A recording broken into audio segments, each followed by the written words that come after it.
That's not a comic book. Now that's a comic book.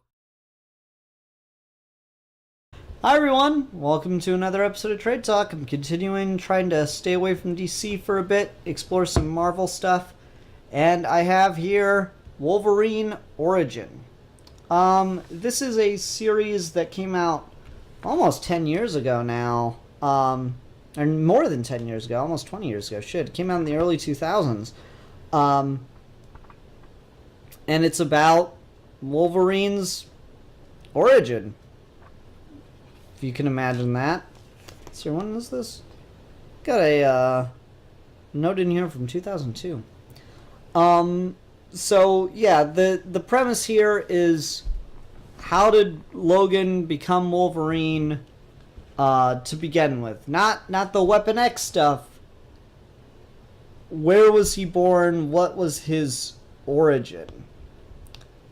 And so, if you saw the movie X-Men Origins Wolverine, a lot of people will talk about how the best part of that movie is the opening credits, and they're really good opening credits. We don't even get to that point here. So Weapon X is a far-off hope. Wolverine going to war, not even close. We get the opening credits, the scene before the opening credits, basically. Without the brotherly connection to Sabretooth, or so it would seem. Maybe I'm missing something, I don't know. But yeah. So, James is born a sickly child. James Howlett is born a sickly child who can't even go outside most of the time because of how bad his allergies are, and whose mother stays locked up in a room almost year-round. In the estates of Canada, I guess. Until one night when tragedy strikes and the groundskeeper, a man named Logan, comes into the house and attempts to kidnap the wife, who it's heavily implied he had an affair with, and,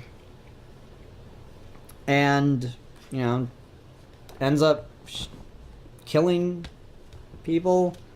Logan dies. The mother kills herself when James Howlett loses control of himself and attacks the groundskeeper, releasing his mutant abilities for the first time. Rose, a girl who is charged with, basically a nanny for James, ends up running away with him. They get out of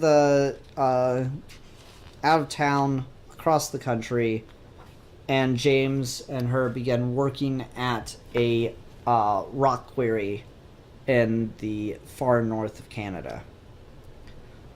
James doesn't take to it at first, but eventually learns to accept this new life and becomes more feral as time goes on, spending years at this rock quarry, becoming quite a proficient hunter and such. Grows into a man. Forms a rivalry with one of the guys, and becomes more and more animalistic over time, until one day when tragedy strikes and the son of the groundskeeper back in the Howlett estate tracks them down and goes to basically get his revenge on Wolverine. Also, Rose has fallen in love with a guy named Smitty, who is the boss of the mine, of the quarry. So Logan and Smitty have a bit of a rivalry because they both love Rose, but Rose doesn't love Logan. Or, Rose doesn't love James, let me put it that way. But it's all kind of moot because the son of the groundskeeper nicknamed Dog, who I think it's supposed to be Sabretooth, but he doesn't seem to have any powers, so I'm going to say it's not.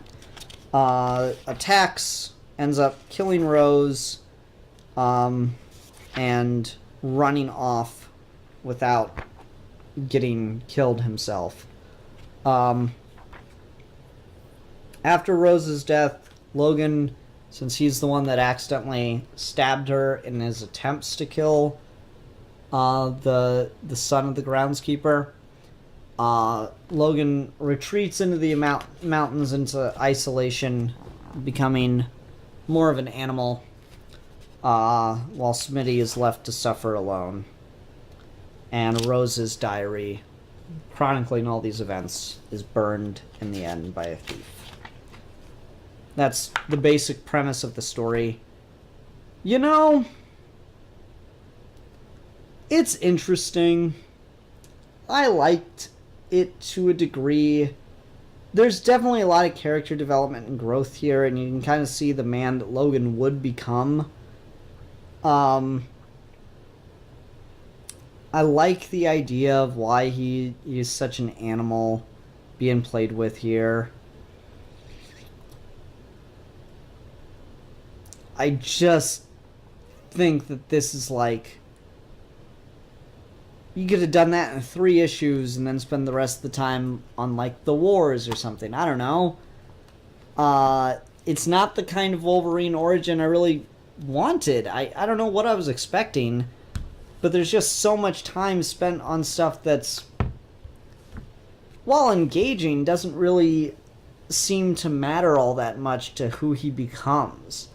The amount of time he spends as James Howlett,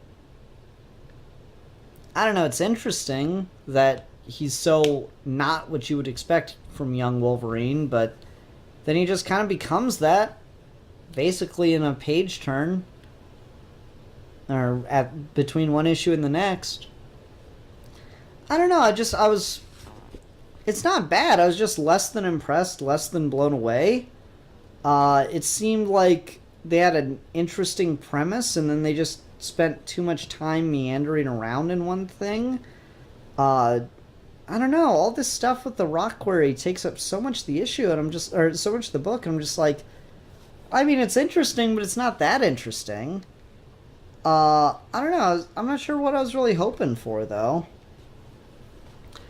Maybe more time of just Logan being in the wilderness. I don't really know what I expected. Because I like that stuff, and they do a pretty compelling reason for why he kind of self-exiled and became an animal. But it just didn't hit me in any big way. It's all I got, really. I'm sorry. It's like it's shortest episode of Trade Talk ever, I guess. I don't have anything else to really say about this. Wolverine isn't really Wolverine by the end of this. He's the character that just kind of, stalks around the woods. None of these other characters really matter that much, except that maybe the guy is Sabretooth. It's really vague on some of these details, and honestly, I don't know what they were thinking. It's certainly not bad, but it's just not at all what I'd hoped it'd be. And I really don't know what I was hoping for. I was figuring it was gonna be more like the Origins movie, except, not suck. Where we're gonna get like the early days of it, and for maybe the first issue, then get maybe some of the war stuff, because I thought that was an interesting idea, and then maybe we get some Weapon X, or the introduction to Weapon X. It's less than impressive, certainly. I don't know. I got nothing. I'm not going to keep sitting here trying to come up with stuff, so that'll do it for Trade Talk. Yeah. See ya. Bye. That's not a comic book. Now that's a comic book.